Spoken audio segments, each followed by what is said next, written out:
तो अब खबरें विस्तार से आपको बताएंगे। देखिए, दिन पर दिन दिल्ली इस वक्त क्राइम के जाल में उलझता जा रहा है। जब देखिए एक नई आपको क्राइम की खबरें यहां पर सुनने को मिलेंगी। और देखिए, सुबह सुबह ये एक और खबर सामने आई। दिल्ली में बेकाबू मर्सिडीज का कहर देखने को मिला है और मर्सिडीज ने 3 लोगों को टक्कर मार दी। एक की मौत हुई है, 2 अस्पताल में अभी भी भर्ती हैं जिनका इलाज जारी है। पुलिस ने कार ड्राइवर को हिरासत में ले लिया है और पूछताछ लगातार चल रही है। ये पूरा मामला वसंत कुंज के एम्बियंस मॉल के सामने का है। ये बड़ी खबर, साउथ दिल्ली के वसंत कुंज इलाके में बीती रात एक तेज रफ्तार मर्सिडीज कार ने 3 लोगों को टक्कर मार दी, जिसमें सभी घायल हो गए। यह हादसा एम्बियंस मॉल के ठीक सामने हुआ। पुलिस के अनुसार कार हिमाचल प्रदेश नंबर पर रजिस्टर्ड है। हादसे के बाद से मर्सिडीज कार के ड्राइवर को तुरंत ही मौके से हिरासत में ले लिया गया और आगे की कार्रवाई यानी कि आगे की पूछताछ उससे जारी है। घायलों को नजदीकी अस्पताल में ले जाया गया, जहां उनका इलाज भी इस वक्त चल रहा है। पुलिस पूरे मामले की जांच कर रही है और ये पता लगाने की कोशिश भी कर रही है कि आखिर हादसे के समय गाड़ी की गति यानी कि स्पीड क्या थी। इसी के साथ ड्राइवर ने क्या शराब पी रखी थी या किसी अन्य नशे के पदार्थ का सेवन तो नहीं किया था, या फिर आखिर गाड़ी की जो तेज रफ्तार है इसका कारण क्या रहा। क्या रात में रास्ता खाली देखकर ये किया गया है, सड़क खाली थी और उसके बाद गाड़ी में रफ्तार पकड़ी गई है और जिसकी वजह से ये बड़ा हादसा हो गया। देखिए, आमतौर पर शनिवार और रविवार को कई ऑफिसेस में छुट्टी होती है, जिसकी वजह से लोग शुक्रवार और शनिवार की रात को घूमने भी निकलते हैं। ऐसे में एम्बियंस मॉल के बाहर काफ़ी ज़्यादा भीड़ थी जिस वक्त ये हादसा हुआ। ये तेज रफ्तार कार बेकाबू होती हुई इन 3 लोगों को टक्कर मारती हुई जाकर डिवाइडर से टकरा गई। तीनों को अस्पताल में भर्ती करवाया गया, चालक को हिरासत में लिया गया है। अब ये जांच हो रही है कि क्या ड्राइवर ने शराब पी रखी थी या फिर क्या वो कारण रहा जिसकी वजह से एक्सीडेंट हुआ। ये तस्वीरें आप देख रहे हैं। ये देखिए, डिवाइडर से ये कार टकराई, जिसके बाद से गाड़ी की जो सामने का हिस्सा है उसके भी परकच्चे उड़े हुए नजर आए। 3 लोग इसमें गंभीर रूप से घायल हुए। अब अपडेट के साथ एक की मौत जो है वो सामने आ रही है। हम एम्बियन मॉल से निकल रहे थे ड्यूटी करके, पॉल बेकरी से। तो क्या कुछ रात तक कितने जने थे आप और क्या गाड़ी ने आपको हिट करा, आपके भी चोटें आई? हाँ, गाड़ी ने हिट करा, पता नहीं चला गाड़ी ने कब गिरा, बेहोश हो गए थे। वो तीनों को मारा, उसके बाद उन्होंने बताया कि रोहित की मौत हो चुकी है, अभी पता चला। कितने बजे आप एम्बियंस मॉल से निकले? 2:20 हो रहा होगा। तो गाड़ी तेज रफ्तार में थी क्या? काफ़ी ज़्यादा तेज रफ्तार में थी। आपके भी चोटें आई?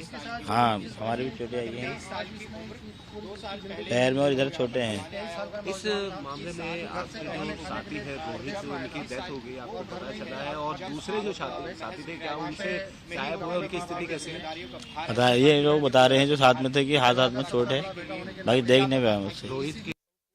हाँ, रोहित हमारा गाँव का भतीजा था और मैं भी यहाँ पे फरीदाबाद में रहता हूँ। मैं सुबह 6 बजे मुझे इसकी खबर मिली है और मैं फरीदाबाद से अभी तड़के वहाँ पे आया हूँ अभी 1 घंटे पहले। तो पहले हम वहाँ पे ट्रामा सेंटर में गए हैं, वहाँ से हम यहाँ पे पुलिस के ऊपर आए कि इसके ऊपर क्या कार्रवाई हो रही है और हम यही चाहते हैं कि उसके साथ न्याय हो, क्योंकि ये घर का अपना इकलौता बंदा जो था, इकलौता बेटा था, कमाने वाला, माँ बाप घर में है, उनकी आर्थिक स्थिति बहुत खराब है। तो इसके लिए मतलब हम चाहते हैं कि जिस बंदे ने ये करा उसके साथ सख्त से सख्त कार्रवाई हो और इसके लिए उचित मुआवजा दिया जाए। तो देखा आपने कि इस मर्सिडीज की वजह से 3 लोग जो उसकी टक्कर की वजह से घायल हुए थे, जिनमें एक की मौत हो गई है, 2 अस्पताल में भर्ती। अपडेट क्या है, हम अपने सहयोगी से पूछ लेते हैं। हमारे सहयोगी क्राइम एडिटर अली शरर हमारे साथ जुड़ गए, उनका रुख कर लेते हैं। अली, अब तक इस खबर पर क्या अपडेट है, क्योंकि 2 और लोग हैं घायल जो अस्पताल में इस वक्त भर्ती बताए जा रहे हैं।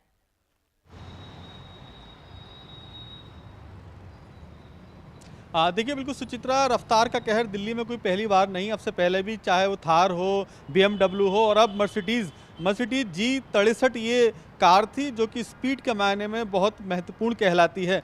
150 की पार स्पीड थी। शिवम नाम के शख्स को पुलिस ने हिरासत में ले रखा, जिसे पूछताछ चल रही है, क्योंकि ये शिवम जो है वहाँ हिमाचल प्रदेश का रहने वाला। आखिरकार ये अकेला कार क्यों ड्राइव कर रहा था, क्या ऐसा तो नहीं इसके साथ ही उतर के भाग गए हों? तमाम एंगलों पर फिलहाल जांच जारी है, लेकिन ये संभव है कि शिवम अकेला कार में नहीं था, इसके साथ और भी इसके दोस्त थे। फिलहाल जब इस बात की पुष्टि दिल्ली पुलिस ने कर दी है कि ये नशे में था, क्योंकि जो मेडिकल कराएगा उसकी रिपोर्ट आ गई है, पूरी तरह से ये शराब का सेवन किए हुआ था शिवम नाम का ड्राइवर जो कार चला रहा था। और बड़ी बात यह है कि इस कार ने ये भी नहीं देखा कि जो रास्ते पे 3 लोग चल रहे हैं, क्या वो पूरी तरह से स्पीड पे थी कार, जो तीनों को टक्कर मार के चढ़ाई कुचला है। उनमें से एक रोहित नाम के शख्स की डेथ हो गई, जो कि उत्तराखंड का रहने वाला है। फिलहाल जो 2 अस्पतालों में भर्ती हैं उनका भी इलाज जारी है और माना जा रहा है कि उनकी भी तबीयत बहुत ज़्यादा सीरियस है। ट्रामा सेंटर में भर्ती हैं। पुलिस तमाम एंगलों पर जांच कर रही है, लेकिन सवाल यही है सुचित्रा, हर बार की तरह इस बार भी पुलिस मुकदमा लिख करके इस पूरे मामले को रफे दफे की ओर जाएगा, लेकिन कोई ठोस कदम नहीं उठाया जाता। अक्सर BMW, मर्सिडीज, थार कारें जो हैं वो लोगों की जान लेती हैं, लेकिन बावजूद इसके भी कोई ठोस कदम दिल्ली पुलिस नहीं उठा पा रही है जिससे कि लोगों की जान बच सके। बिल्कुल अली, क्योंकि जब से ये खबर सामने आई है लोगों में ना कहीं दहशत तो है ही, लेकिन ये भी देखना होगा क्योंकि शुक्रवार की रात, क्योंकि मॉल के बाहर काफ़ी ज़्यादा संख्या में लोग भी मौजूद थे। लोग छुट्टियां मनाने के लिए रात को अपने लव्ड वंस के साथ टाइम स्पेंड करने के लिए मॉल्स भी पहुंचते हैं। ऐसे में ये हादसा होने के बाद से इलाके का क्या माहौल रहा और चश्मदीदों का इस बीच क्या कहना?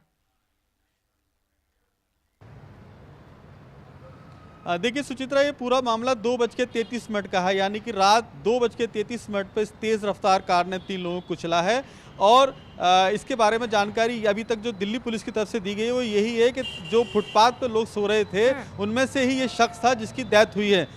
मॉल के पास पूरी घटना घटी है, लेकिन स्पीड पर ये कार चल रही थी, 150 से ऊपर की इसकी स्पीड थी। फिलहाल CCTV कैमरे भी खंगाले जा रहे हैं कि आखिरकार इन्होंने पार्टी तो नहीं बनाई थी, क्योंकि जिस तरह से कार में से सामग्री बरामद हुई है उससे जाहिर है, साफ तौर पर पता चल रहा है कि कोई बर्थडे पार्टी बनाई गई थी जिसमें बाकायदा ड्रिंक की गई और उसके बाद तेज़ रफ्तार से कार चलाई गई। लेकिन बड़ी बात यही है कि एक शख्स को क्यों गिरफ्तार किया है जबकि कार में ज़्यादा लोग थे, तो वो ज़्यादा लोग जो थे वो कहाँ गए, ये एक जांच का विषय है, इसीलिए CCTV कैमरे भी खंगाले जा रहे हैं। सुचित्रा।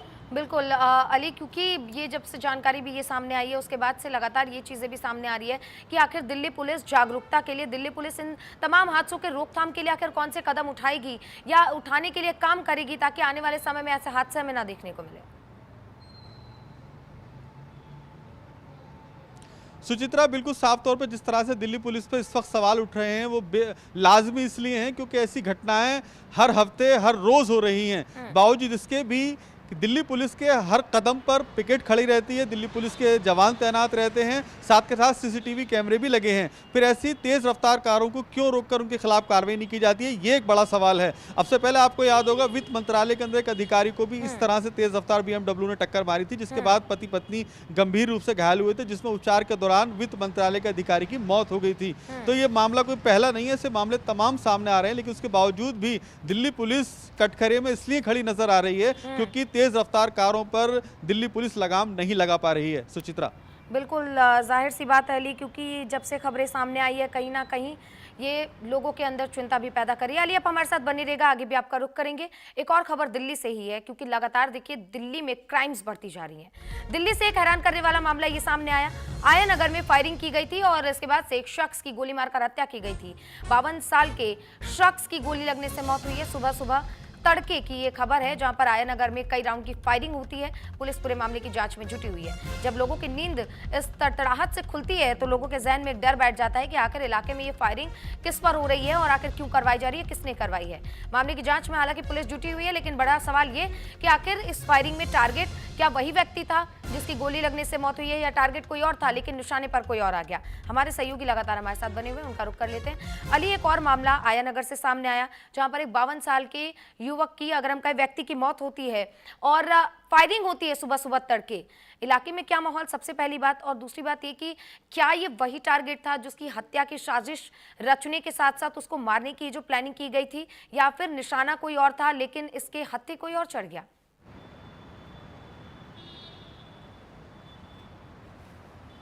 देखिए सुचित्रा, साफ तौर पर निश्चित तौर पर निशाना वही शख्स था जिसकी जान ली गई है, क्योंकि 15 से 16 राउंड फायरिंग चली है। बाइक सवार बदमाशों ने इस पूरी घटना को अंजाम दिया है। दिल्ली के दक्षिण नगर के उस समय का ये पूरा वाकया है जिस समय कि एक व्यक्ति घर से दूध लेने के लिए निकला हुआ था। 52 वर्षीय रतन की ताबड़तोड़ फायरिंग करने के बाद मौत के घाट उतारा गया है। दिल्ली पुलिस की आला अधिकारी मौके पर पहुंचे, फॉरेंसिक टीम मौके पर पहुंची और शव को अपने कब्जे में लेकर पोस्टमार्टम के लिए भेज दिया है। फिलहाल परिवार से पूछताछ की जा रही है कि आखिरकार इतनी कहाँ कोई दुश्मनी तो नहीं थी जो इस घटना को अंजाम दिया गया है। अभी तक की जानकारी के मुताबिक परिवार की तरफ से कोई दुश्मनी नहीं बताई गई है। तो वो कौन बदमाश थे जिन्होंने ताबड़तोड़ फायरिंग करने के बाद रतन को मौत के घाट उतार दिया, जो कि 52 साल के थे। अब ऐसे में सवाल खड़े होता है दिल्ली पुलिस की पुलिसिंग पे, क्योंकि जब से दिल्ली पुलिस कमिश्नर सतीश गोलचा बने हैं तब से लगातार एनकाउंटर का दौर जारी है। ऐसे में फिर सवाल खड़ा होता है पुलिस की उस पुलिसिंग पे जिस पे लगातार एनकाउंटर का दौर भी जारी है, बावजूद इसके भी दिल्ली में क्राइम थमने का नाम नहीं ले रहा है। ये कोई पहला मामला नहीं, दक्षिण दिल्ली के अंदर तमाम ऐसे मामले हो रहे हैं। हर रोज हर घड़ी चाकुओं की वारदात सामने आ रही है और अब गोली मार के जिस तरह से हत्या की गई है, एक सोची समझी साजिश के तहत इसको मारा गया। हालांकि सुबह से अभी तक का वक्त हो गया, किसी की गिरफ्तारी नहीं की गई है, लेकिन दावा यही किया जा रहा है डीसीपी की तरफ से कि बहुत जल्द गिरफ्तार कर लिया जाएगा। तमाम सीसीटीवी कैमरे खंगाले जा रहे हैं, 12 टीम लगाई गई है गिरफ्तारी के लिए, लेकिन अभी तक पुलिस के हाथ खाली हैं। सुचित्रा। बिल्कुल अली, क्योंकि जब से ये कह सकते हैं जब से ये वारदात को अंजाम दिया गया, लोगों के मन में भी इस वक्त दहशत है और भारी संख्या में हम देख रहे हैं कि पुलिस बल की वहां पर तैनाती भी की गई है। वहां के चश्मदीदों की अगर हम बात करें या जो लोग वहां मौजूद थे जिस वक्त ये पूरी वारदात को अंजाम दिया गया, लोगों का क्या कहना? देखिए, लोगों का साफ तौर पे कहना था मृतक रतन किसी से लड़ता नहीं था, एक साफ सुथरा शख्स था वो जिसको मौत के घाट उतारा गया, लेकिन क्या दुश्मनी थी ये एक बड़ा सवाल है। ताबड़तोड़ फायरिंग जिस वक्त सुबह के वक्त लोगों ने सुनी, उसके बाद लोग दहशत के माहौल में इसलिए हो गए क्योंकि राह चलते शख्स को 16 राउंड फायरिंग की गई, यानी कि मृतक के शरीर पर जो गोलियों के निशान हैं वो 16 हैं। कई राउंड फायरिंग की गई होगी, जाहिर सी बात है, और इतनी तादाद में अगर फायरिंग की गई है तो निश्चित तौर पर 4 से 6 बदमाश आए होंगे जिन्होंने इस पूरी घटना को अंजाम दिया है। फिलहाल जांच का विषय है, तमाम एंगलों पर जांच की जा रही है, सीसीटीवी कैमरे खंगाले जा रहे हैं और ये प्रयास किया जा रहा है जल्द से जल्द गिरफ्तारी कर ली जाएगी। लेकिन सवाल वही है सुचित्रा कि दिल्ली पुलिस जो कि देश की सबसे चर्चित और होनहार पुलिसों में कहलाती है, लेकिन बावजूद इसके भी क्राइम पे कंट्रोल नहीं हो पा रहा है। बिल्कुल अली, आप हमारे साथ बने रहिएगा, आगे भी आपका रुख करेंगे। तो ये खबर सामने आने के बाद से जब से ये फायरिंग की घटना हुई है, लोगों के मन में दहशत है। एक और खबर दिल्ली के शाहदरा से, जहां पर शाहदरा हत्याकांड में एक बड़ा खुलासा हुआ है और ये खुलासा आपको चौंका देगा। सीआईएसएफ के हेड कांस्टेबल ने एक लड़के को गोली मारी थी और उस लड़के की मौके पर मौत हो गई थी। ये पूरी लड़ाई, अगर हम कहें, ये पूरी वारदात शादी में शुरू हुई। एक शादी में झगड़ा होता है जिसके बाद से हेड कांस्टेबल अपना आपा खो देता है और एक नाबालिग को गोली मार देता है। गोली लगने से नाबालिग लड़की के मौके पर ही मौत हो जाती है, यानी कि सीधे तौर पर कनपट्टी पर बंदूक रखकर गोली चलाई जाती है। पुलिस ने सीआईएसएफ के हेड कांस्टेबल को गिरफ्तार कर लिया है और जब से ये जानकारी सामने आई है तब से कहीं ना कहीं लोगों में आक्रोश भी है, क्योंकि सीआईएसएफ का हेड कांस्टेबल जिसके हाथ में बंदूक सुरक्षा के लिए दी गई हो, अगर वो इन छोटे छोटे मामूली से झगड़ों के लिए अपनी बंदूक का इस्तेमाल करेगा तो ना जाने फिर आगे कितनी ऐसी लाशें बिछेंगी। ये एक बड़ा सवाल भी उठ रहा है, क्योंकि बंदूक का गलत इस्तेमाल करता हुआ ये सीआईएसएफ का हेड कांस्टेबल गिरफ्तार किया गया है। गोली लगने के बाद से तुरंत ही मौके पर मौत हो जाती है और शादी समारोह जो था वो शादी बिल्कुल कार्यक्रम मातम में बदल जाती है। एक बच्चा जिसकी उम्र परिवार वाले 14 साल बता रहे हैं, लेकिन अगर डॉक्यूमेंट्स के हिसाब से देखें तो जानकारी ये मिल रही है कि बच्चा 17 साल का था, लेकिन नाबालिग लड़की की मौत के बाद से लगातार हड़कंप मचा हुआ है। सर देखो, मामला ये तो मुझे समझ में आया, मैं बहने के वहीं था और ये बच्चे खाली खेलने के लिए आया था। वहाँ पे बारात आई हुई थी, बच्चे खेलने के लिए गया, पैसा लूट रहा था और पता नहीं क्यों इनको मार दिया। यहाँ तक कि अगर जो कोई बड़ी गलती भी नहीं है, छोटी सी गलती है, उसमें पैसा लूटना, बच्चे लूटते ही है सर। अब उसको कनपट्टी पे बिल्कुल शूट किया है। अच्छा, कनपट्टी पे पिस्टल? जी बिल्कुल, पिस्टल लगा कनपट्टी पे मारा है। कितनी उम्र थी बच्चे की? बच्चे की उम्र 14 साल सर। 14 साल जी। तो ये कहाँ पैसे लूट रहे थे क्या? सर मनसो पार्क में, जहाँ हम रहते हैं ना, वहाँ पे बिल्कुल 1 किलोमीटर दूर होगा जहाँ हम रहते हैं, वहीं पे सावधान भवन ये है धर्मशाला, वहाँ पे। क्या नाम है धर्मशाला? और शायद उसका सावधान भवन या ऐसे कुछ नाम है सर। अच्छा, समुदाय भवन था। हाँ। तो क्या हो रहा था वहाँ पर? वहाँ पे शादी हो रही थी। किसकी शादी थी? लड़की की था शायद, वो बारात आई हुई थी सर। और वहाँ पे मतलब बच्चे आने के वहाँ घूमने गए होंगे, शादी देख के चलेंगे, तो खाने गए होंगे या तो पैसे लूटने के लिए, जब पैसे लूटने के चक्कर में छोटा सा बच्चा 14 साल का। अरे तो हमें ये नहीं समझ आ रहा सर, बता इतनी जाहिलियत हो रहा कि मतलब छोटे छोटे बच्चे को मार रहे, बताओ। हमारे सहयोगी अली लगातार हमारे साथ बने हुए, उनका रुख कर लेते हैं। अली, इस पूरे मामले को लेकर अब तक क्या अपडेट सामने आई है? हेड कांस्टेबल की गिरफ्तारी के बाद से क्या जानकारी सामने आ रही है?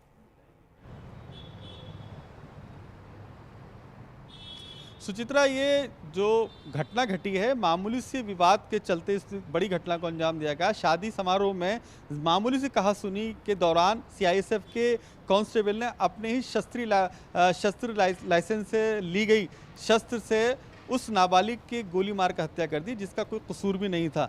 हालांकि मामूली कहासुनी के चलते पूरी घटना को अंजाम दिया गया, जिसके बाद दिल्ली पुलिस ने सीआईएसएफ के कांस्टेबल को गिरफ्तार कर लिया। लेकिन ये बताया जा रहा है कि सीआईएसएफ का जो जवान था उस समय नशे में धुत था और मामूली सी कहासुनी को लेकर उसने अपना ईगो हर्ट्स मानते हुए इस पूरी घटना को अंजाम दिया। बाकायदा नाबालिग जिसकी उम्र 14 साल थी उसके कनपट्टी पर रख कर की पिस्टल चलाई, जिससे उसकी मौके पर ही मौत हो गई। फिलहाल तमाम एंगलों पर जांच चल रही है कि आखिरकार ये सीआईएसएफ के जवान की पहले तो कोई दुश्मनी नहीं थी, इसके परिवार से क्या कोई ऐसी कहासुनी तो नहीं हुई थी पहले जिसको लेकर के बदला लेने के लिए शादी समारोह में आए हों। तो ऐसे तमाम एंगल पर अभी जाँच चल रही है, लेकिन फिलहाल ये लोग कहा जा सकता है गिरफ्तार कर लिया गया है।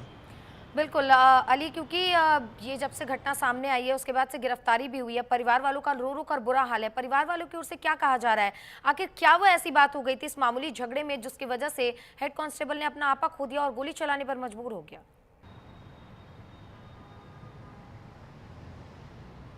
देखिए, परिवार वालों को अगर माने तो साफ तौर पर उनका कहना है मामूली सी बात को लेकर के विवाद बना था, जिसके बाद नशे में धुत सीआईएसएफ के जवान ने पहले अपने पिस्टल निकाली और उसके बाद बच्चे के कनपट्टी पर रखकर गोली मार दी, जिसके मौके पर ही मौत हो गई। आनंद